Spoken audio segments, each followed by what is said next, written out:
was like, what the hell? So yeah, I'm not friends with them anymore. Huh? Okay, what? Maybe it's like a you problem. I mean...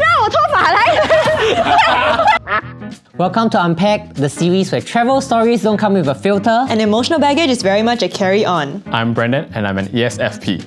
Wait, what are you talking about your MBTI? Wait, why cannot? Oh, okay. I'm Sue and I'm an ENFJ. I'm Celeste and I'm an ENFP. I'm Hendrik, INTJ. And today we're airing out the dirty laundry because we're talking about travel pet peeves. From noisy neighbours to bare feet on board, we're diving into what drives us crazy while we're on the move. Let's unpack it!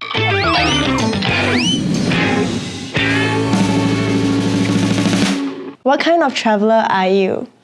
I'm an island girl, island girl. Just go with the flow. Girl. Okay, you can start first. I mean, you're the one with the most experience traveling, Yeah. right? So maybe You've can been share traveling your... since I was born. I'm the kind of traveller that likes to plan a lot. I will really research a lot about the country, find out the history, watch videos, then try to make sure that I plan out the best possible transport arrangement and itinerary and really look into all the details to make sure that we don't lose out and stuff. So I'm very detail oriented like that. What about you? Interesting. Island girl, island girl.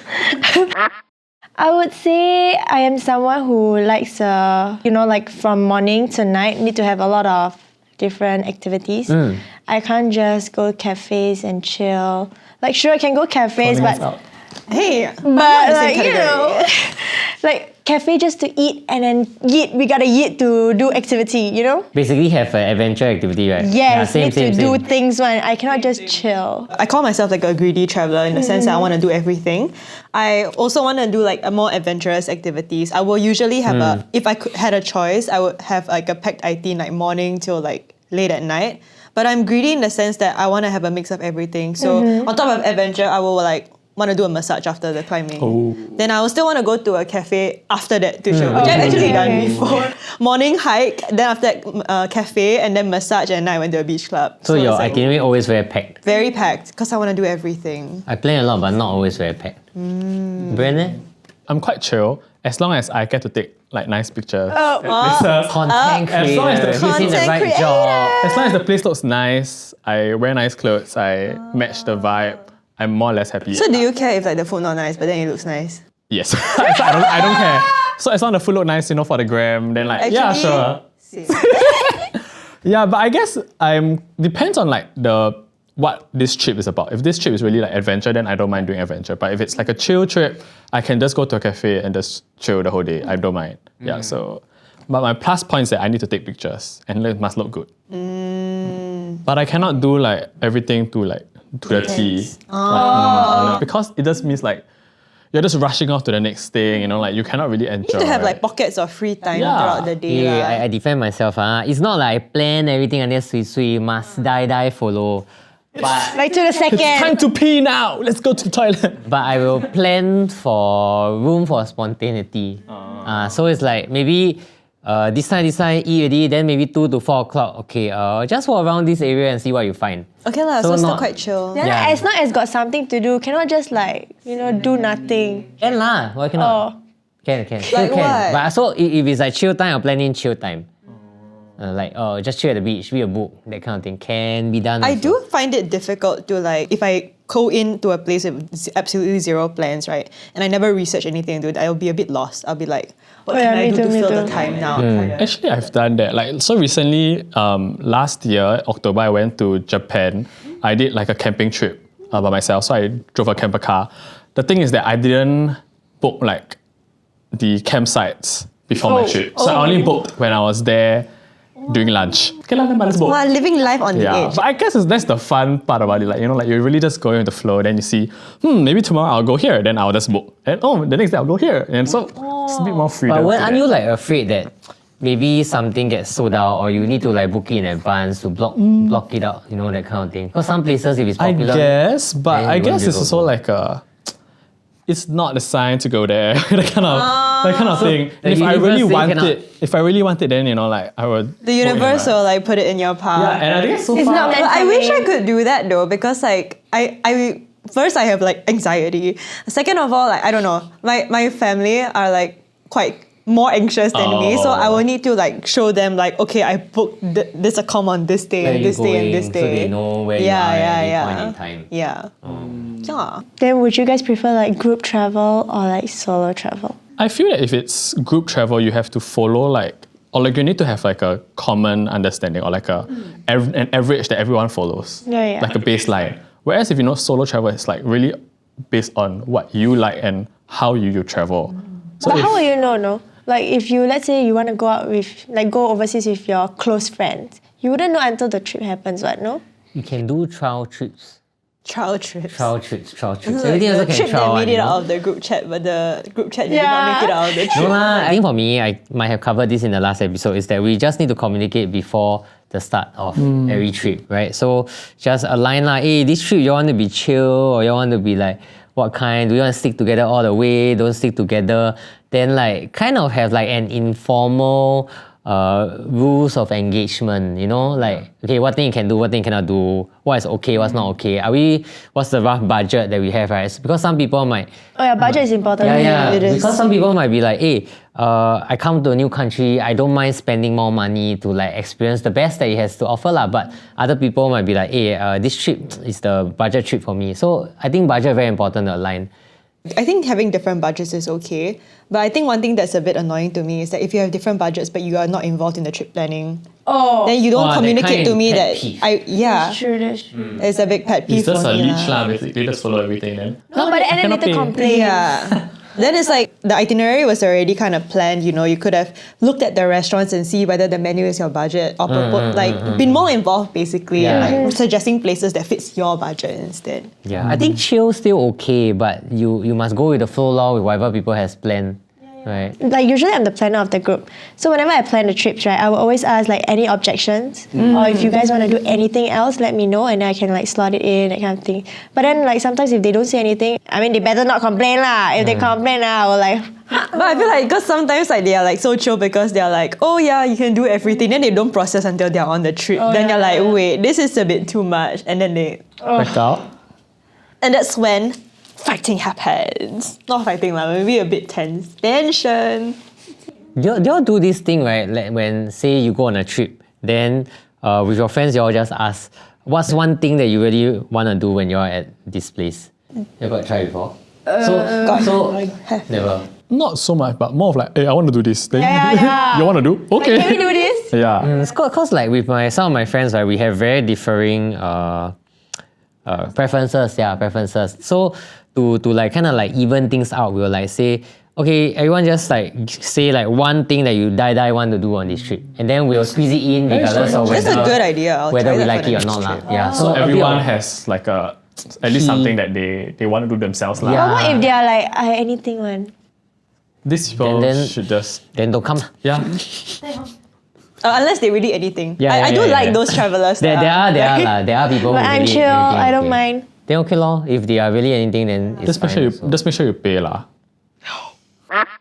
So what kind of people would you avoid traveling with?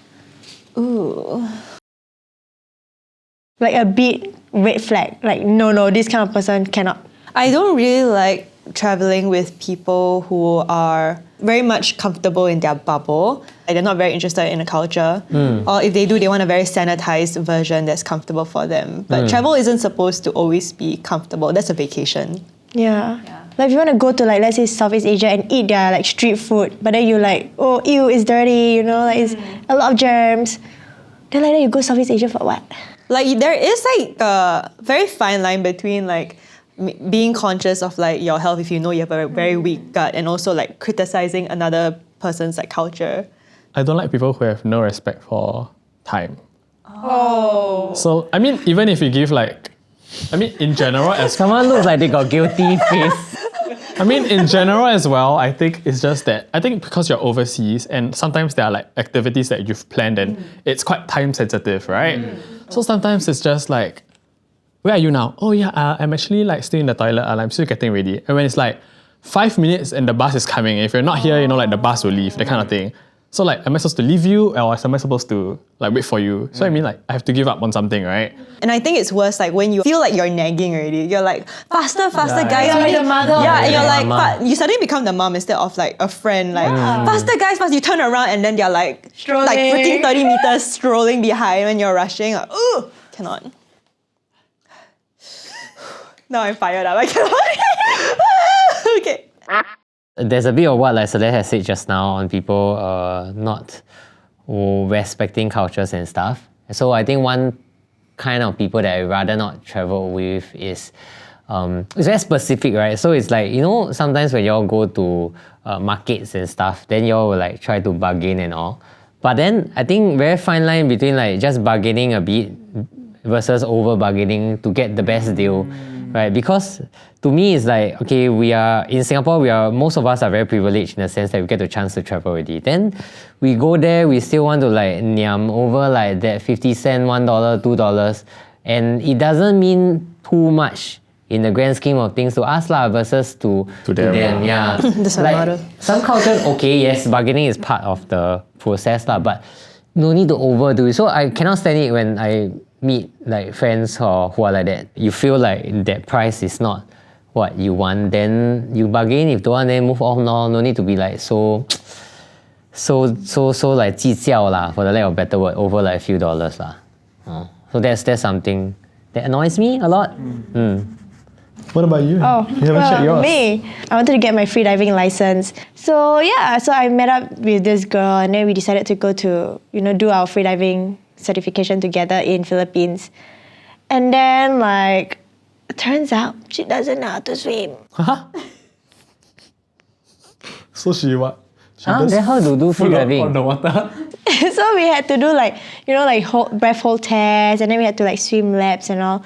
Then I can tell that she doesn't know how to swim, So during the open water dive, right, she was just struggling. Yeah, so in the end, she basically like wasted like a few $100 because she didn't pass. Yeah, but that made me like question like, So is it more like under-prepared or like I guess so. just that hee hee ha ha only lah? Yeah. So the lack of preparation annoyed you lah. Yeah, she should have done her own research. Damn. Maybe she thought it was a swim class. Then she's like, okay, I don't mind spending $100 to learn how to swim. Learning girl. Next question. What are some of your travel pet peeves? So maybe let's be more specific on the plane itself. What do you think about like in-flight etiquette? Like what? Like reclining your seat? I have one here. Like, what do you feel about people reclining their seat backwards? I think it's fine. I think it's fine also. I used to be against it because my mother, The rabak flight- bro, she will kick the person the in seat front. allow you to recline for a reason. Yeah. As a flight attendant, right, last time there were people like, this person in front of me is reclining their seats. I have no space. Then I'm like, but everyone paid the same amount of money to. I mean, You can recline your own seat if you want. If you want a bigger seat, you upgrade. So it's okay lah from the Fine lah. cabin crew point of view. You are paying for what you get. What you are entitled to recline. I think the only thing is during meal times you should. Oh yeah. That is- usually the flight attendant will ask you to like put your seat up, which is okay. No, the one I cannot stand, right, is kids kicking the damn seat. Oh, and then the parents don't do anything. Yeah. Oh, Why? I don't know. How is that okay? I got no issues with like bringing your kids overseas and stuff, but like if the child is kicking someone else's seat, you should do something about it. Yeah. And I had one time where I was like, like doing the meals, right, serving and everything. The kids are running around and it's like shit. dangerous because I'm hot carrying food hot food, there, and like yeah. some with cutleries and stuff like that. Parents don't care. Damn, poor parenting. Yeah, I do agree with that. Like, I think a lot of people say like they don't like the sound of kids or babies crying on flights. I'm a bit more empathetic to babies crying on flights because you can see that parents are very stressed and trying to calm them down. Okay lah. I mean for children crying, really I think some preparation and being very nice about things will help. I know like this friend of mine when they travel with the kids, like the first time, so they don't know how the kid will react. So what they did was that they actually prepared like little Like care packs. So it's very basic one. It's just like a little pack with like some sweet lah and a little note like, hey, sorry for my kid or something like that. And just pass it out to the people around you. Most people will be quite nice about it. Like, hey, okay, at least they tried, right? So parents, if you're bringing your kids overseas for the first time, consider doing a care pack. It's a thought that counts. I think we were all kids on flights once. What are your thoughts on like entitled passengers? So, okay, for example, for me, right, as a cabin crew last time, I had to deal with a lot of entitled passengers to the point that they just need to shut up and sit down. Wait, what Define on the entitled. Okay, So one example is actually when you go on board, right, cabin crew is not expected to carry your luggage and put it up for you. In like a safety kind of perspective, because we don't know how heavy your bags are, and we don't want to be liable for any damages on your bag. So there's so many times on flights, and people's like, put it up for me. Walao, Just say like that. Economy or business? so rude. Economy. And I'm like, if you pay business, okay, maybe I close my eye. and help. But if you're in economy, you're paying for economy.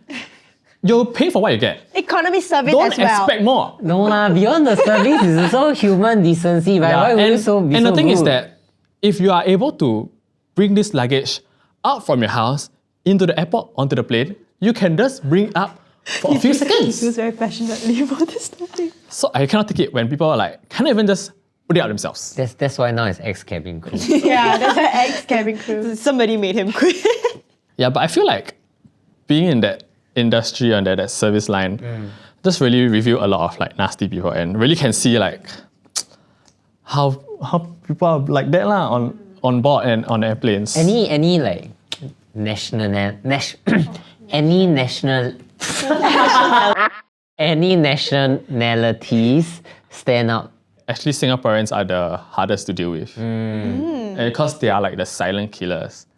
They won't, they'll complain, they will just is it? complain. Yeah, and it's either they complain in your face or they go back and they write something and then complain. And sometimes you don't even know it's your fault. And I think because Singaporeans are very sheltered and very, how to say, they have a very nice life, you know? So a lot of things they think that they deserve. And then when things don't happen, go their way, then they make noise. Wait, but have you ever like gotten a complaint? I feel like I'm the passenger now. like maybe like somebody complained about you. Yeah. Have always What's the worst complaint? As in, okay, not complain, but like people will like comment like, this person didn't smile today. I'm like, what if I'm preoccupied doing something? What? Yeah, This it person can't be didn't you smile. preparing Oh food. damn. Or like, this person is using the so wrong funny. words to serve me. And I'm like, Sir, What do you use? and like, hi, enjoy your food. Or like, here you go. And no, cannot. You must be, here's your food, enjoy your food. And I'm like, Then is it my sir and ma'am also? I mean, but right in our guidelines, yes. Maybe back to us, you know, like, what do you feel about people who are like constantly taking content when it's not for work? It's like overseas. That's me also. Like, do you think that do you think we should be living in the moment, or like, you know, should we be like taking all the content for our own, or like, are they oversharing? For me, okay, like let's say when I go overseas with my husband, right? Yeah, I do find myself constantly thinking of content. Yeah, and then sometimes I will make him take videos and photos of me, and he will be quite upset Is it about because he's it. your husband that's why you feel very comfortable asking him to film? Compared to when you go with friends. Yeah, so in a way, I would say, like, we weren't really like living in the moment. It was like living in my Instagram moment instead. Living in your so camera. it was not that great. Yeah, and then he did tell me like, is it okay if we don't really take a lot of videos and photos, you know? Then from there I was like, okay, yeah, I understand. I do, you know, like I'm gonna try not to do this when we travel next time. Yeah. Yeah, I think that communication quite important. Like sometimes also, I think with my fiance, right, I would also overtake. Then like really when she like expressed like, hey, we're also here traveling, can you don't always use your phone? Then I also started going on some trips, right, where I totally don't take content. It's like very, very fast, like a quick snap just for memories. Then we will move on and try to be present more. I think after I started working at TTI, I try to separate like how much I shoot when I'm like on my own personal trips and when I'm on TTI. Because I think on TTI trips, like you're just always shooting all the time. So I actually prefer it now that when I'm on holiday, I don't really film everything. It'll just be like one, two clips that I always use for TTI stuff after. and like, yeah, like living more in the moment, I guess. Because like with my friends, also, it feels a bit awkward, you know, like, because my friends are not really like big on content, so it's a bit awkward to like film so much also. And most is like just photos, but I won't really film or vlog at all. Yeah, unless I'm like solo trip, or even then I try. Or not unless to. you travel with other creators. Yeah, unless I'm traveling with other Yeah. creators, I would film. But actually, even on solo trips, I try to disconnect and like take that break. If not, like I will just be working like 24/7. Yeah. How about you? Content creator, I influencer. feel like I really just take everything, regardless of whether it's personal or work. Because I feel that I don't want to miss a moment. But I do have friends like, hey, can we eat that? Wait, I need to take photo first. Wait, can you pretend to touch the food? Like, that kind of thing. And I think like there have been instances where they were annoyed. Then I'm like, okay, maybe I'll just film myself there and then y'all can eat. Yeah, so I guess it's also about balancing also, because I think my trip expectations and their trip expectations are different. So I guess back to what we mentioned about having like a baseline and like discussing what this trip is about would benefit everybody. Yeah. Yeah, I think just like being more mindful of the people you're traveling with. Definitely. Like, their time and stuff. Yeah, other than that, you can always like shoot fast and go off. I think the annoying thing only comes is like you're wasting everybody's time by taking like 10, 20 minutes I agree. at a place to shoot. Wait, can you take again? Not nice. Take again. Wait, not nice, take again. I'm like, Oh my god, yes! you bet. Okay, so on the point of like frustrating trips, pet peeves and stuff, right? So there's a saying that traveling with friends can either make or break a friendship or relationship. So have you all had like specific examples that happened to you? I mean, One person has the most experience. so okay, we are a group of 6, so 3 couples, and then we went overseas 2 times before. So once was Bali, and it was really amazing trip. It was so fun that we wanted to do again. So we went to Thailand for 2 weeks, and then there was this couple, like my ex-best friend and her partner. They just kept wanting to do things on their own, which I really don't understand. Like, we are here as a group, so why do you guys keep like, wanting to like separate from the group? Yeah, so after that incident, we are just not friends anymore. Huh? Okay, what? Wait, but it sounds like it's a you problem. I mean, I think, do you have more like context? Yes, okay, hear me out. Okay. Yeah, so basically, right, like, let's all start from the very beginning. Okay, so during the planning of the Thailand trip, we were like, okay, any objections, Then of course, again, no objections. Then we proceeded to, do some pre-bookings of like activities and all. Yeah, so we pre-booked like water rafting, in Krabi. Before we met up to fly off, right, like this couple, they were like, oh, is it okay if we have one day to ourselves, like we just go our separate ways, and then like go dating. Valid. So I was like, at first I was like, not too happy about it, but then I came to terms with it. I was like, okay, you know what, it's okay because I can spend time with my husband also, They got asked at least before the trip. At least they right? never Yeah, last they minute. did ask before the trip. So we were like, okay, then my husband planned something for me, which I was happy, it was a good date. Yeah, but turns out they didn't have a good date yet. They were fighting. So I'm like, okay, your loss. Yeah, and then like when we were on the trip, right, then suddenly I got a text message, like during me and my husband's date. They were like, is it okay if we all cancel the water rafting? You already paid for deposit and everything booked already lah. Yeah, and I was really excited because I've never done it before, So I told her I was like, actually, is it okay if we continue to go? She didn't really say much, she just like keep quiet. Yeah, and then after that, like the next day, she texted the group, saying that, you guys can go water rafting. So she last minute pull out. Yeah. On the spot last It's minute. like really last minute pull out. It's like next day we going to water rafting kind. That's one pet. Why? Yeah, so after I was quite triggered by it lah. I was like, why? We already booked it. Like, why you suddenly wanna like last minute back out? Yeah, and then the reasoning was like very stupid. Also, it was more like, cause like she said the boyfriend thinks it's gonna be boring, like Bali, that kind of thing. He damn boring. Then What are you I was talking like, about? how do you know? You haven't been there before. Yeah, why Yeah. is he so boring? Like, what he want to do? Stay indoors and do don't nothing and just fight with his know. girlfriend, huh? We just like, what the hell, But man? like, this is the entire time, like, she's the one that is being like the messenger. Yeah. He don't even like, even though it's a group of 6, he cannot even like open his mouth. And Yeah, say. so basically I was like fighting with my ex-best friend. I was like, why are you like this, you know? Like, you know, we are here together. And then usually she's really fun one, you know? Like whenever I travel with her, like just the two of us, it's always very fun. So I was like, what the heck? Then after we... An angel has lost her wings to a man! Okay. Yeah, so in a way I was like, you know what? Forget it. Like if you guys don't want to go, whatever, me and the just go other ahead. couple, we will go. You know? Like we agreed that we are still going without them.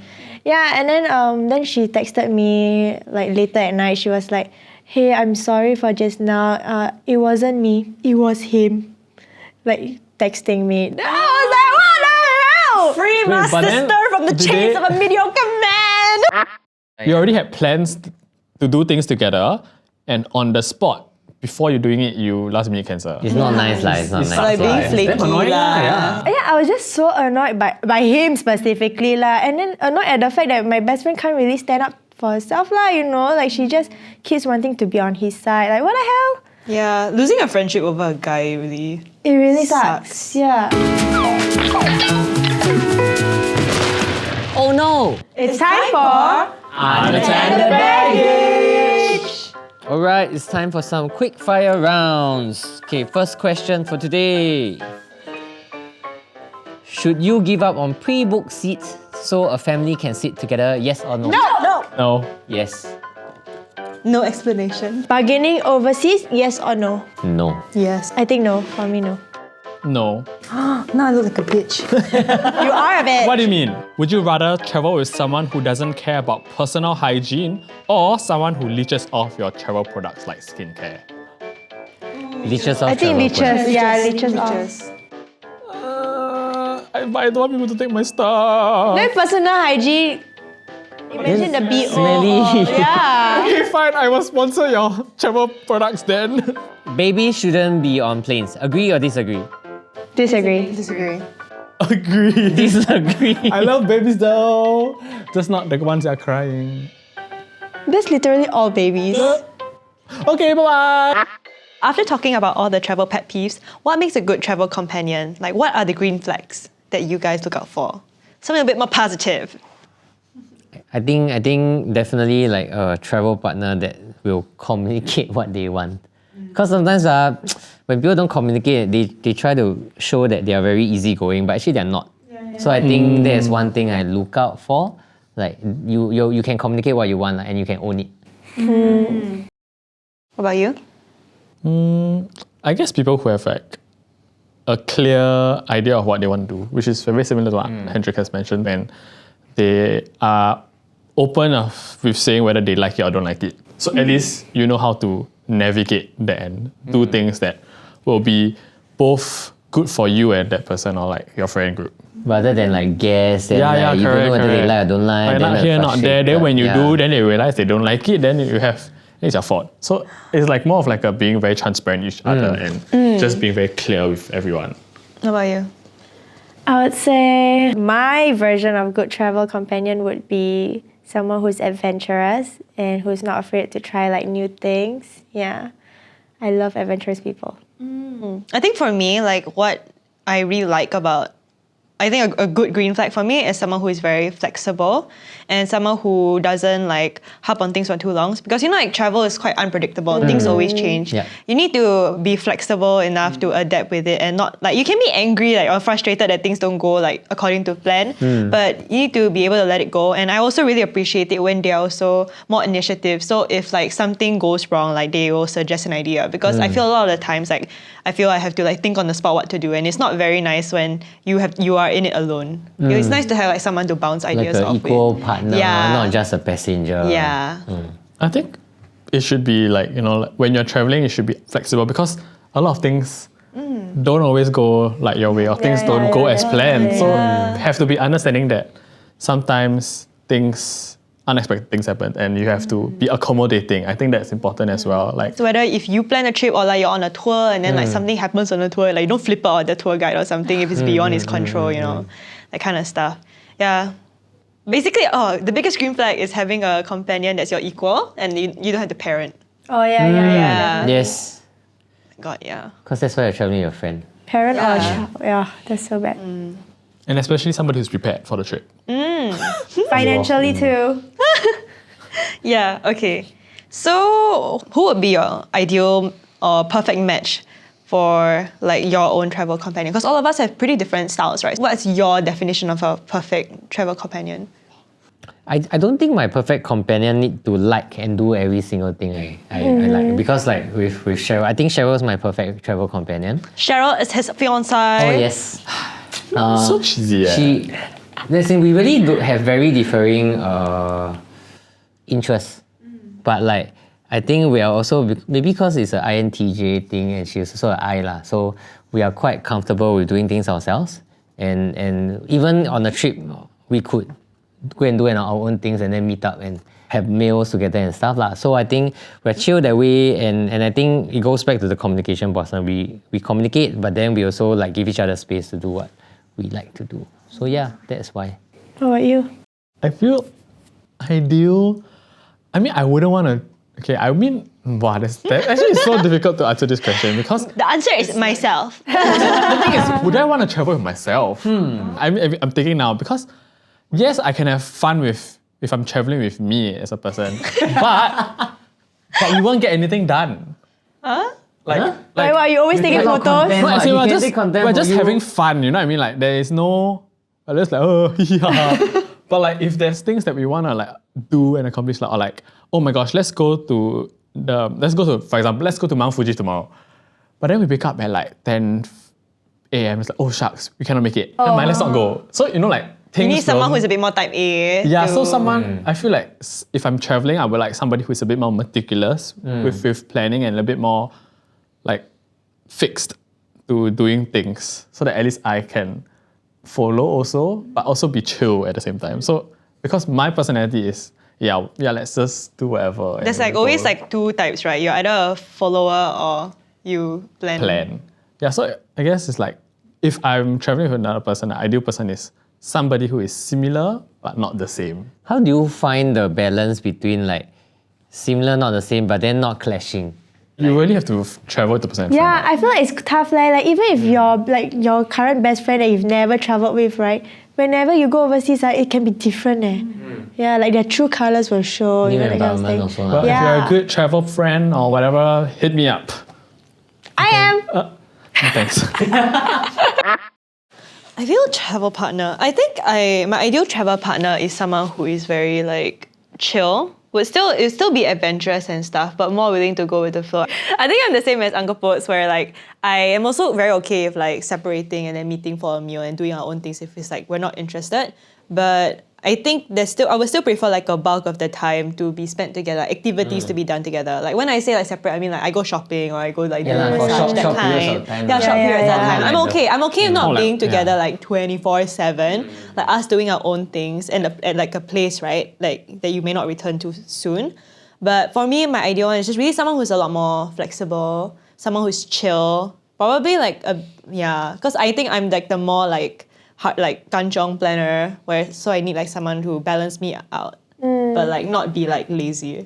Yeah, like basically pull their own Someone weight who on the trip. validate your plans lah. Yeah, who pulls their own weight also. No, oh my gosh, why did you choose this place? It's so good. Is your husband your ideal traveler? I feel like Solo travel with. really depends. Cause my husband is more of a chill travel. You know, I'm not. I'm more of like a adventure. Yeah. He wants to take it slow and chill, but I'm like, no, we wake up sunrise, you know, while he wants to sleep in. Yeah lah. So I mean, some days is good. Some days, I mean, I don't mind sleeping in. Yeah, but then not every day lah. You know, I really want to chase stuff after sunrise or like do activities. Yeah. So I think maybe the perfect travel companion for me would be someone who, is like me lor. So you would travel yourself? I would. That's why she's a solo disgusting, traveler. I would travel with myself actually. Yeah, like that ex-best friend of mine was basically like me. Yeah, she was like So legit it was my- out of character for her to pull out of the Yeah. rafting. Yeah. Interesting. So what's one thing that we learned about each other from today's topic? I learned that I can't travel with Brand because he's all about taking content. I like cannot travel with Sue because she's picking about our friends. I learned that I should ask him to take my cabin luggage and put it on top. I like cannot travel with Sue because she'll talk about you behind your back. Okay, so that's all the face. time we have for today. If you like to see more of this series, do remember to like, subscribe, and share this with your friends. Let us know in the comments if there are any interesting topics you'd like us to discuss next. We'll see you in the next episode. Bye bye. Bye. 喂，你拉我头发来。